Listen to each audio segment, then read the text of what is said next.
Whenever you are a targeted individual and you start to talk about the various things that are going on in your life, people automatically label you as crazy, right? I mean, if you are targeted, like I am, then you know exactly what I'm talking about. For instance, if you start to speak about the fact that you suspect there are hidden cameras in your home, it's like people will dismiss you so quickly, it'll make your head spin.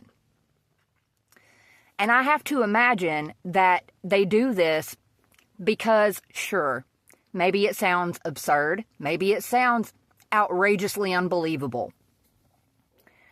However, what I say to you naysayers and non-believers is the fact that you don't know, guys. You do not know what it's like to be targeted unless you're being targeted. But, logically, if it's not happening to you, how could you possibly know? Which is what brings me to why I'm making this video. I am going to share with you a story that happened very recently, just a few weeks ago, maybe even just a week ago. But it is stories like this, it is experiences like this that keep happening to me that let me know something is not quite right. But let me just tell you, okay?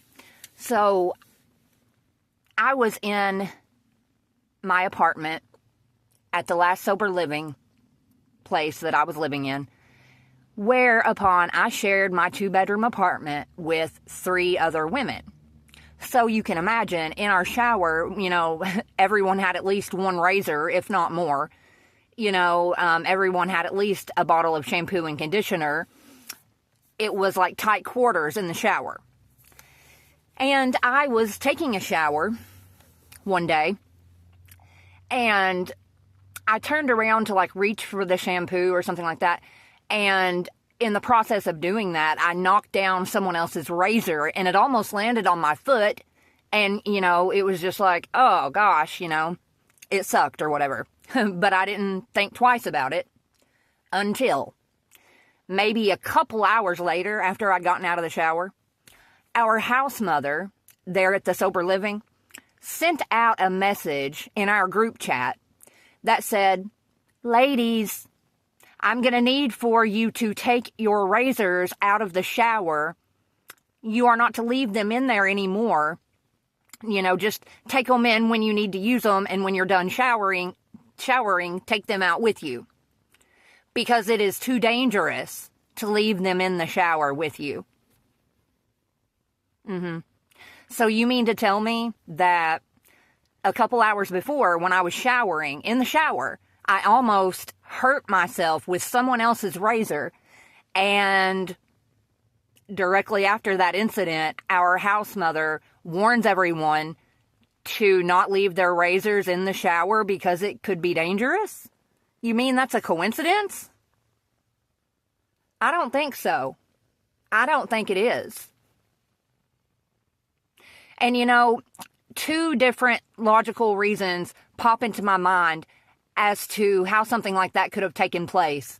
And number 1, I automatically go to the hidden cameras, because I've been told in so many ways that is absolutely one place where these hidden cameras are placed, is in your shower head.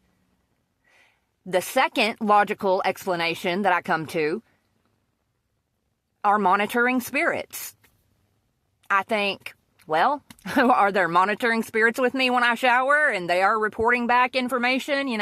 Either way, it is weird and it is creepy. And what I know for certain is that no one should know what I am doing when I am in the shower. Nor should they know what happens to me while I am in the shower. Not unless I invite you in there with me.